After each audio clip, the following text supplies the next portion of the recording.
Victory!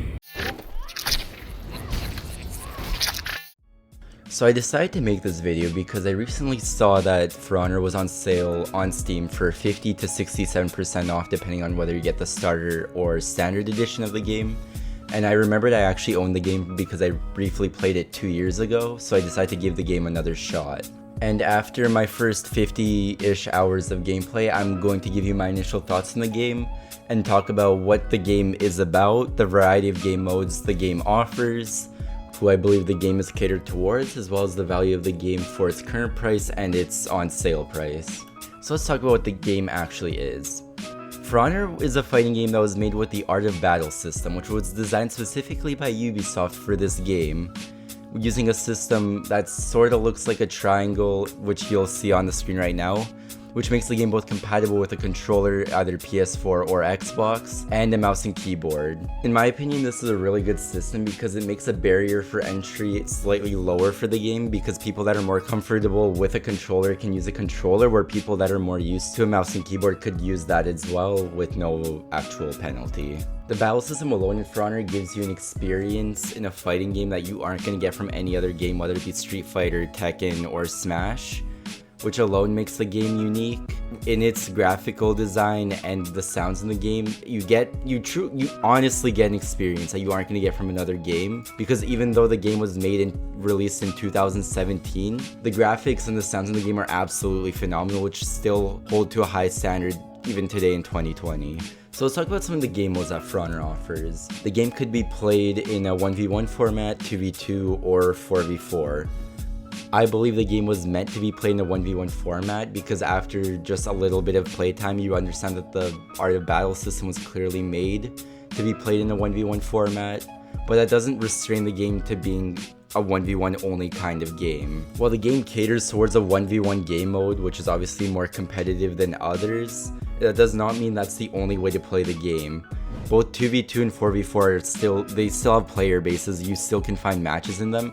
I actually believe 4v4 is the most played game mode currently, specifically Dominion.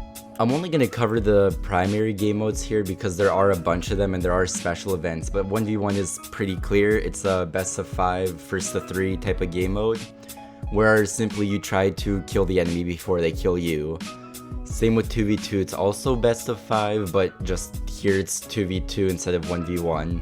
Similar concept, same idea. 4v4 gets a little more complicated because there's a larger variety of game modes in 4v4.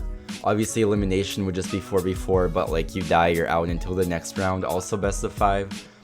But I'm just going to talk about the primary game mode for 4v4 being Dominion, where essentially it's similar to a capture the point game mode. Think of the one in Call of Duty, I believe it's called Domination, where pretty much you try and hold more points than your opponent and you generate points passively by having control over these points, where control is both gained and lost by either your team standing on the points or the enemy standing on them. This game mode is unique to the elimination game modes that are 1v1, 2v2, and 4v4 because you actually get respawns in this game mode and coordination is actually necessary towards winning the game. You can't just win by killing the opponent over and over.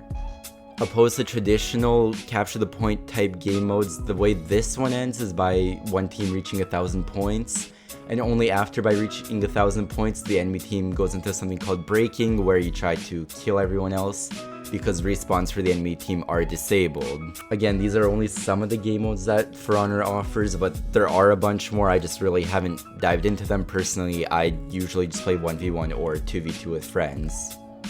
There's also a campaign in the game, which most players forget about because nobody gives a fuck about it, but you get to play as all 3 samurai, knights, and Vikings, and go through a storyline. Honestly, I can't give you much information about because after roughly an hour or 2 into it, I just got really bored of it and just hopped onto multiplayer instead because I found a lot more joy in playing online.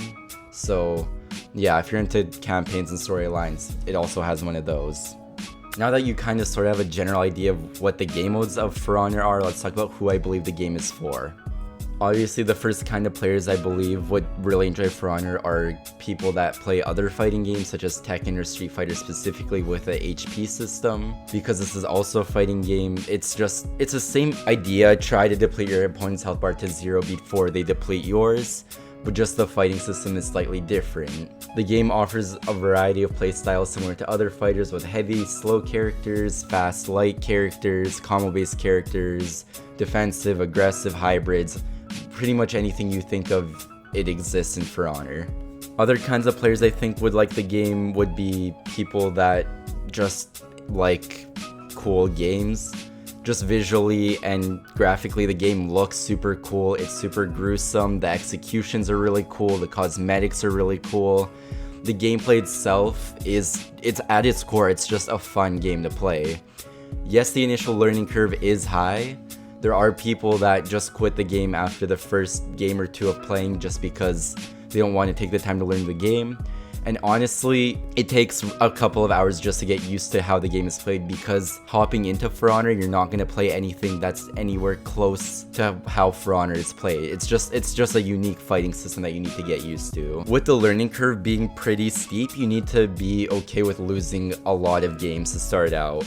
I don't think I've won my first 15 or 20 games just because I was really, really bad at the game and I really wasn't used to the blocking in 3 directions. So it is something to get used to, but honestly, once you get over the basic mechanics of dodging, blocking, and parrying, the game becomes a lot more fun to play as you could start to develop characters and implement your own personal playstyle into it. Find a character you really enjoy playing and learn to master them. Also, I believe this game gets a lot of value from playing with friends. Obviously, just playing 1v1 online is good and all, but also I have had a lot of fun playing this game with friends in 2v2 format where we could just screw around, have grudge matches against each other, try and prove who's better, and just do stupid shit until somebody wins. And just spend hours doing that just because it's so much fun and there's so much you can do in the game. It really isn't an experience I've gotten from any other game, just dicking around with my friends. Just to summarize, I think this is a really good competitive game. I know there are balance issues at higher level. Obviously, I'm not really knowledgeable about the game. I only have 50 hours of playtime only. But starting out, like, I don't play against a character and think they're absolute BS. Like, yes, I have characters I hate playing against. Yes, I called moves stupid, but like, if you play well, you should be winning majority of the time. Obviously, sometimes you get cheesed, but that's the reality of any multiplayer game. So let me talk about the value of For Honor, both the Starter Edition and the Standard Edition. The Starter Edition currently is being sold for $10 Canadian, so roughly $7 or $8 USD, and it is regularly $20 Canadian. The Standard Edition is currently being sold for $13.19 Canadian, or roughly $10 American, I guess that would be, and $40 Canadian. I don't have the conversions memorized, so don't blame me for that if I'm slightly off, but you get the gist of it. The Starter Edition offers the same stuff as the Standard Edition, just the initial characters are all locked and you have to unlock them for slightly more in-game currency called Steel. Each character from the starting roster is 8,000 Steel.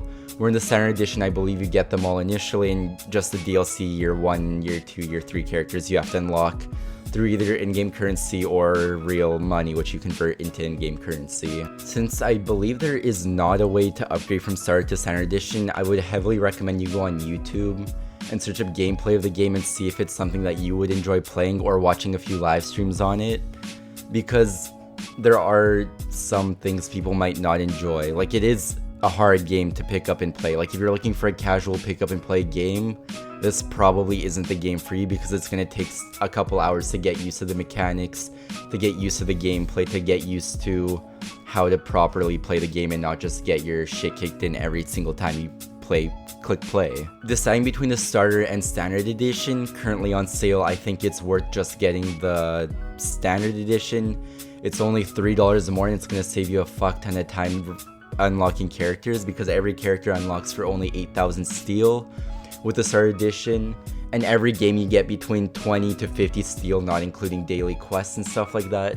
So it's going to take you a couple of days to unlock every character, where with the Standard Edition you could just start playing the game right out the bat with the majority of the characters unlocked and slowly working towards those higher level characters. I only say that for the on sale price because when off sale, Standard Edition is $40 whereas Starter is $20. This is where it gets a bit dicey and depends on your personal budget. If you are on a budget, I would recommend getting the Starter Edition because it is literally half the price of the Standard Edition if you're seeing this video after the sale ends, for example.